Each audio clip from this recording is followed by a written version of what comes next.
नमस्कार, मैं हुमायूं सिंह और आप देख रहे हैं नेक्स्ट 9 न्यूज। बीते लोकसभा चुनाव में भारतीय जनता पार्टी ने अपर्णा यादव को दरकिनार कर दिया था। ऐसे में माना यह जा रहा है कि इस बार के उपचुनाव में 10 सीटों पर भारतीय जनता पार्टी अपने उम्मीदवार उतारने वाली है। ऐसे में हो सकता है कि अपर्णा यादव को कोई बड़ी सीट मिल जाए। क्या वो सीट होगी करहल की या फिर मिल्कीपुर सीट की? जी हाँ, आपको बताएं, 2 सीटों पर अखिलेश यादव का दबदबा माना जाता है। वहीं मीरापुर सीट की बात करें तो वहां पर भी अखिलेश यादव अपना दमखम दिखाते हुए नजर आ रहे हैं। ऐसे में कुछ सीटें हैं। क्या भारतीय जनता पार्टी अखिलेश यादव के सामने उतार कर उनकी परेशानियां बढ़ाती हुई नजर आएंगी? अगर अपर्णा यादव को करहल सीट से उतार दिया जाता है तो कहीं ना कहीं अखिलेश यादव को बड़ा झटका लगने की संभावना है। वहीं अगर देखा जाए तो मिल्कीपुर सीट से अवधेश प्रसाद के बेटे अजीत प्रसाद मैदान में है। अगर उनको भी उतारा जाता है तो कहीं ना कहीं अपर्णा यादव अखिलेश यादव का वोट बैंक काटते हुए नजर आएंगे और भारतीय जनता पार्टी के वोट बैंक में इजाफा देखने को मिल सकता है। हालांकि अगर पूरा समीकरण समझे तो इस बार कटहरी सीट और मिल्कीपुर सीट की जिम्मेदारी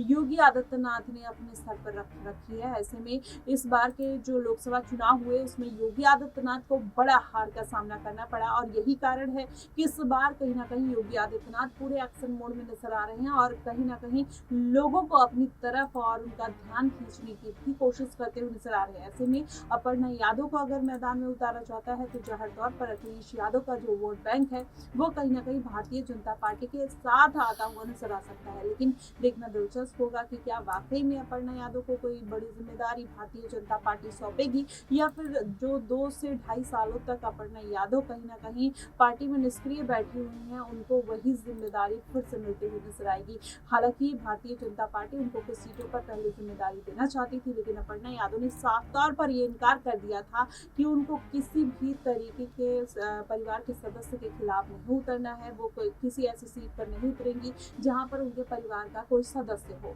ऐसे में मैनपुरी सीट पर भी अपर्णा यादव को उतारने की कवायद चलती हुई नजर आई। फिर बाद में जयवीर सिंह ठाकुर को भारतीय जनता पार्टी को मजबूरी में उतारना पड़ा। नहीं तो पहले ये लग रहा था कि अपर्णा यादव और डिम्पल यादव आमने सामने होंगी तो जाहिर तौर पर इस बार के जो समीकरण है वो बदल सकते हैं। लेकिन अपर्णा यादव का पीछे हटना कहीं ना कहीं भारतीय जनता पार्टी को भी पीछे हटाता हुआ नजर आता है। यही कारण है कि अपर्णा यादव को कोई जिम्मेदारी ना मिलकर और भी लोगों के और भी प्रत्याशियों को जिम्मेदारी मिल जाती है, लेकिन अपर्णा यादव का जो जनाधार है वो भी अभी इतना मजबूत देखने को नहीं मिलता है।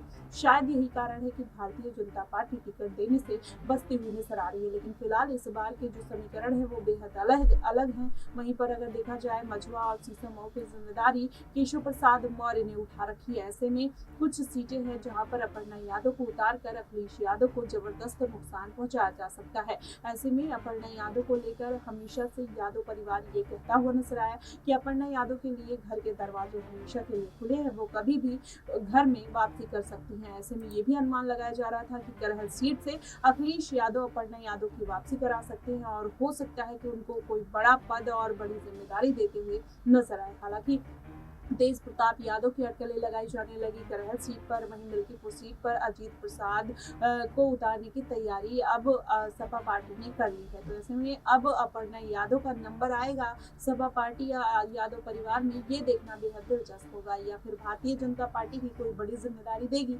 आपको क्या कुछ लगता है आप हमें कमेंट बॉक्स में जरूर बताएगा। फिलहाल के लिए बस इतना ही। देश और दुनिया की तमाम खबरों के लिए हमारे साथ बने रहिएगा नेक्स्ट 9 न्यूज पर।